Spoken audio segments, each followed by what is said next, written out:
মাইগ্রেনের ব্যথা সাধারণত মাথার যেকোনো এক পাশে হয়ে থাকে। সঙ্গে থাকে আনুষঙ্গিক নানা উপসর্গ। কারো বমিভাব হয়, কেউ আবার আলো বা শব্দ সহ্য করতে পারেন না। মাইগ্রেনের কারণে বারবার ব্যথার ওষুধ খেলে পার্শ্ব প্রতিক্রিয়ার ঝুঁকি বাড়ে। অতিরিক্ত ওষুধের কারণে মাথা ব্যথা বাড়তেও পারে। ব্যথা হলেই ওষুধ খাচ্ছেন, আবার এত ওষুধ খাচ্ছেন তারপরও ব্যথা হচ্ছে ঘন ঘন, ফলে আরও ওষুধ প্রয়োজন হচ্ছে। এ এক ভয়ঙ্কর চক্র। কিন্তু গবেষণা বলছে, ওষুধ কমিয়ে বরং জীবনধারার ইতিবাচক পরিবর্তনেই বারবার মাইগ্রেনের ব্যথা হওয়ার ঝুঁকি কমানো যায়।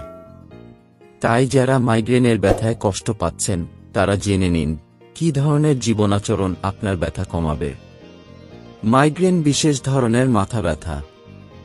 মাথার যে কোনো এক পাশ থেকে এই ব্যথা শুরু হয় এবং ক্রমে তা বিস্তৃত হতে থাকে। মস্তিষ্কের বহিরাবরণে যে ধমনীগুলো আছে সেগুলো স্ফীত হয়ে যায়। অনেক সময় এর তীব্রতা শীতে বাড়ে। ক্লিনিক্যাল নিউরোলজিস্ট ডাক্তার এম.এস. জহিরুল হক চৌধুরী মাইগ্রেন সম্পর্কে কি বলেছেন তা আমরা এখন জানব এই ভিডিওতে। মাইগ্রেনের ব্যথা কেন হয়? কারণ এখনও অজানা। তবে এটি সাধারণত নারীদের বেশি হয়। বিশেষত নারীদের পিরিয়ডের বা মাসিকের শুরুতে ও মাসিকের সময় দেখা দিতে পারে। চকলেট, পনির, কফি ইত্যাদি বেশি খাওয়া, জন্মবিরতিকরণ ওষুধ, দুশ্চিন্তা, অতিরিক্ত ভ্রমণ, ব্যায়াম, অনিদ্রা, অনেকক্ষণ টিভি দেখা বা কম্পিউটারে কাজ করা, মোবাইলে কথা বলা ইত্যাদির কারণে রোগটি বাড়ে। কোষ্ঠকাঠিন্য, দুশ্চিন্তা, অতি উজ্জ্বল আলো, মানসিক চাপ মাইগ্রেনের ব্যথা বাড়ায়। মাইগ্রেনের লক্ষণ। মাথা ব্যথা ও বমিভাব এ রোগের প্রধান লক্ষণ। তবে অতিরিক্ত হাই তোলা, কোনো কাজে মনোযোগ নষ্ট হওয়া, বিরক্তি বোধ করা ইত্যাদি ব্যথা শুরুর আগেই দেখা দিতে পারে। চোখের পেছনে ব্যথার অনুভূতি তৈরি হতে পারে। ক্লাসিক্যাল মাইগ্রেনের সঙ্গে দৃষ্টি সমস্যা, যেমন চোখে উজ্জ্বল আলোর অনুভূতি, হঠাৎ অন্ধকার হয়ে যাওয়া, দৃষ্টিসীমানা শুরু হয়ে আসা অথবা যে কোনো এক পাশ অদৃশ্য হয়ে যাওয়া ইত্যাদি হতে পারে। 20 মিনিট স্থায়ী এসব উপসর্গের পর বমির ভাব ও মাথা ব্যথা শুরু হয়, যা সাধারণত এক পাশে হয়। দৃষ্টির সমস্যা 1 ঘন্টার বেশি স্থায়ী হলে ধরে নিতে হবে এটি মাইগ্রেন নয়।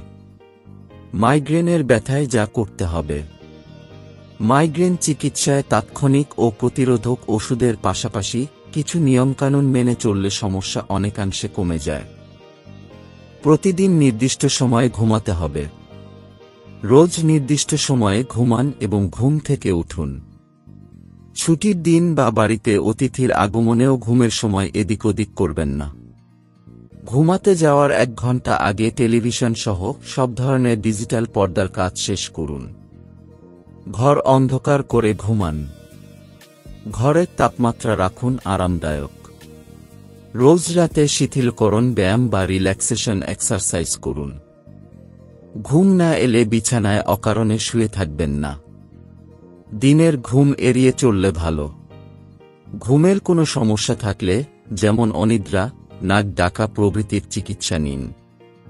এছাড়া অতিরিক্ত বা কম আলোয় কাজ না করা, কড়া রোদ বা তীব্র ঠান্ডা পরিহার করা, উচ্চ শব্দ ও কোলাহলপূর্ণ পরিবেশে বেশিক্ষণ না থাকা, বেশি সময় ধরে কম্পিউটারের মনিটর ও টিভির সামনে না থাকা ইত্যাদি মেনে চলতে হবে। মাইগ্রেন শুরু হয়ে গেলে প্রচুর পানি পান করা উচিত। তৃষ্ণা পাওয়ার আগেই পানি খান। বিশ্রাম নিন, ঠান্ডা কাপড় মাথায় জড়িয়ে রাখতে পারেন। দীর্ঘ সময় খালি পেটে থাকবেন না। খাবার খেতে হবে সময় মতো। ঘুম থেকে ওঠার 1-8 ঘন্টার মধ্যেই নাস্তা করুন। মাইগ্রেন প্রতিরোধী খাবার যেমন ঢেঁকিছাটা চালের ভাত, আলু ও বার্লি। বিভিন্ন ফল বিশেষ করে খেজুর ও ডুমুর ব্যথা উপশম করে। সবুজ, হলুদ ও কমলা রঙের শাকসবজি নিয়মিত খেলে উপকার হয়। ক্যালসিয়াম ও ভিটামিন ডি মাইগ্রেন প্রতিরোধ করতে সাহায্য করে। চকলেট, স্মোক ফিশ, কৃত্রিম চিনি, টেস্টিং সল্ট, চর্বি, পুরনো পনির প্রভৃতির কারণে মাইগ্রেনের ব্যথার ঝুঁকি বাড়তে পারে। পাউরুটিতে থাকা ইস্ট এক্সট্র্যাক্টও দায়ী হতে পারে। তবে আপনার ব্যথার সঙ্গে কোনো খাবার সম্পর্কিত থাকলে কেবল সেটি এড়িয়ে চলুন। বাকিগুলো খেতে বাধা নেই। আদার টুকরা, আদার রস বা জিঞ্জার পাউডার দিনে 2 বার পানিতে মিশিয়ে পান করতে পারেন। অল্প করে হলেও ব্যায়াম করুন। সপ্তাহে অন্তত 5 দিন ব্যায়ামের অভ্যাস করে তুলুন। শোয়া, বসা ও হাঁটাচলায় স্বাস্থ্যকর দেহভঙ্গি বজায় রাখুন। ওজন নিয়ন্ত্রণে রাখুন।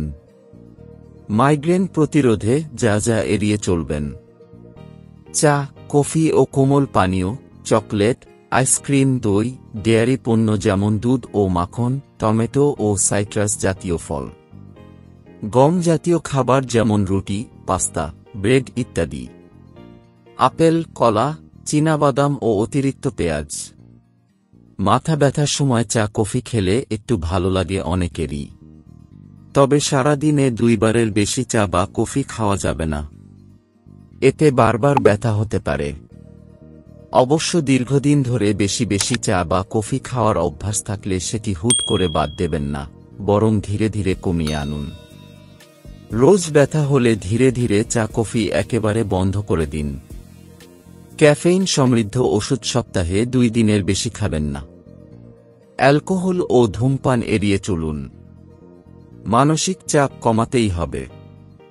মন ভালো রাখুন। একই সঙ্গে একাধিক কাজের চাপ নেওয়া থেকে বিরত থাকুন।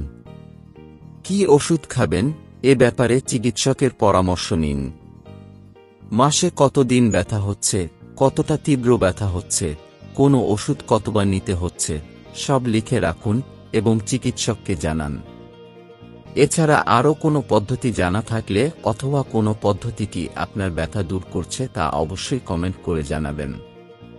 তাহলে অনেকেই উপকৃত হতে পারবে। আজকের ভিডিওটি ভালো লাগলে অবশ্যই লাইক, কমেন্ট, শেয়ার ও সাবস্ক্রাইব করে স্টাডি বাংলা 24 চ্যানেলের পাশেই থাকবেন। পরবর্তীতে কী বিষয়ের উপর ভিডিও চাচ্ছেন তাও কমেন্টে জানিয়ে রাখতে পারেন। ধন্যবাদ সবাইকে।